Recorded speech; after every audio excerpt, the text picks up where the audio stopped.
Yahobu, Bapak Ibu Pendeta, Sinenge, Majelis dan warga Gereja Amin, ini adalah channel YouTube Sinode Gereja Amin. Karena itu, bagi yang mencintai Gereja Amin, tontonlah, subscribe, like, dan bagikan. Gereja Amin yang tangguh, mandiri, dan peduli. Tuhan Yesus memberkati.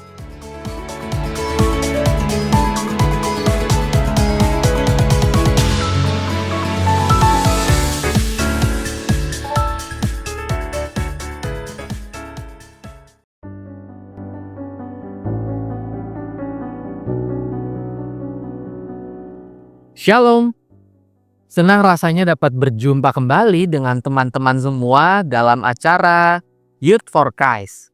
Bersama dengan saya, Penatua Gilbert Christian Kristamulyana dari GKI Gunung Sahari.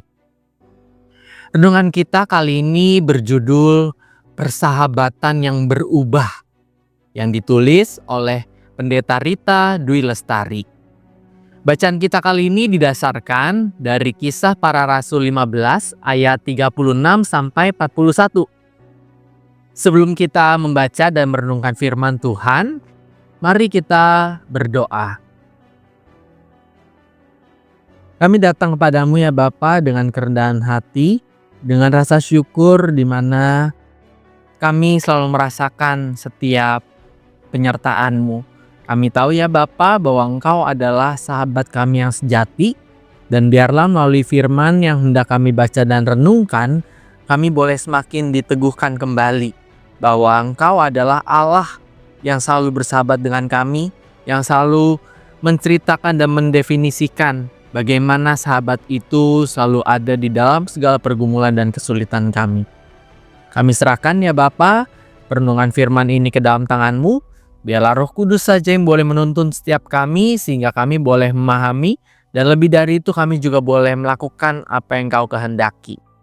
Di dalam nama Tuhan Yesus saja kami berdoa dan kami juga mengucap syukur. Amin. Kaum muda, yang menjadi pusat refleksi kita ada di ayat yang ke-39 yang berbunyi demikian. Hal itu menimbulkan perselisihan yang tajam sehingga mereka berpisah. Teman-teman, ada sebuah kisah tentang persahabatan dua orang, Caroline dan Nita. Caroline dan Nita sudah menjalani persahabatan sejak di bangku SMP. Persahabatan mereka terjalin dengan baik hingga suatu saat hubungan mereka menjadi renggang dan menjauh.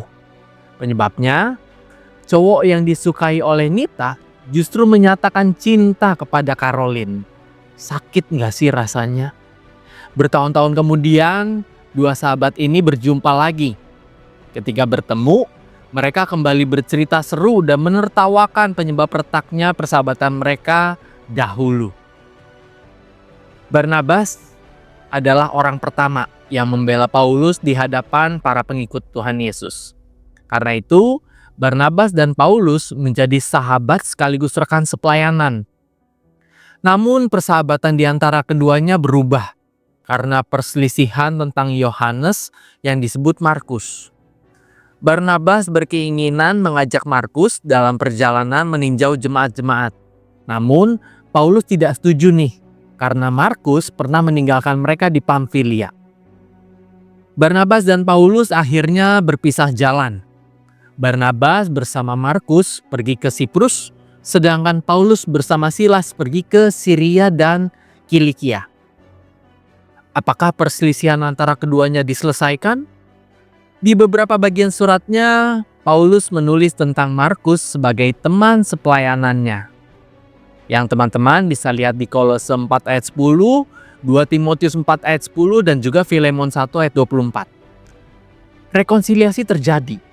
Persahabatan yang berubah dan berpisah jalan dipertemukan kembali pada jalan mula-mula, yaitu jalan pelayanan kasih kepada Kristus. Teman-teman muda, persahabatan bisa berubah seiring berjalannya waktu. Pengalaman hidup mengubah kita, termasuk cara pandang kita terhadap sesuatu. Namun, inti dan kualitas persahabatan bisa tak lekang oleh waktu. Inti dan kualitas itu adalah kasih Kristus. Semoga kasih dan cinta Kristus juga ada dalam diri kita ya, sehingga persahabatan kita berubah dalam arti berkembang. Berkembang semakin indah dan berkembang untuk menjadi berkat. Teman-teman, mari kembali kita berdoa.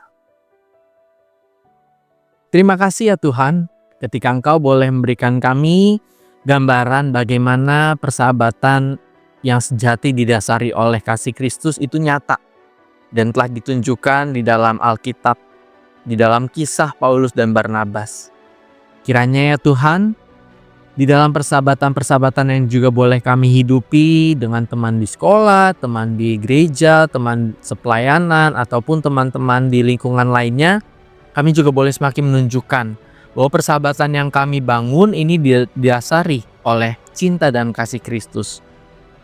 Dan daripada itu, berikan setiap kami hati yang ingin selalu menunjukkan bahwa Kristus tinggal di dalam kami, sehingga setiap persahabatan yang kami jalani boleh semakin berkembang dan juga boleh semakin menjadi berkat bagi banyak orang di sekitar kami.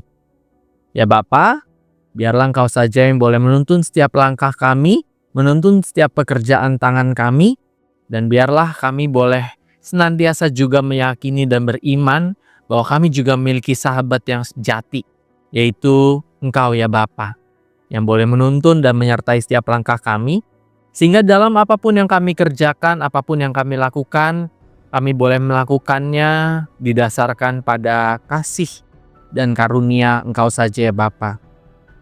Inilah ya Bapa doa kami, inilah permohonan kami. Biarlah Engkau Tuhan mengabulkannya seturut dengan apa yang Engkau kehendaki. Karena kami percaya ya Bapa, bahwa kehendak-Mu pasti adalah yang terbaik bagi setiap kami. Di dalam nama Tuhan Yesus saja kami sudah berdoa dan mengucapkan syukur kami. Amin. Teman-teman, demikian renungan kita hari ini. Sekali lagi, jangan lupa subscribe, jangan lupa like, dan jangan lupa share ke teman-teman yang lainnya. Tuhan memberkati kita semua.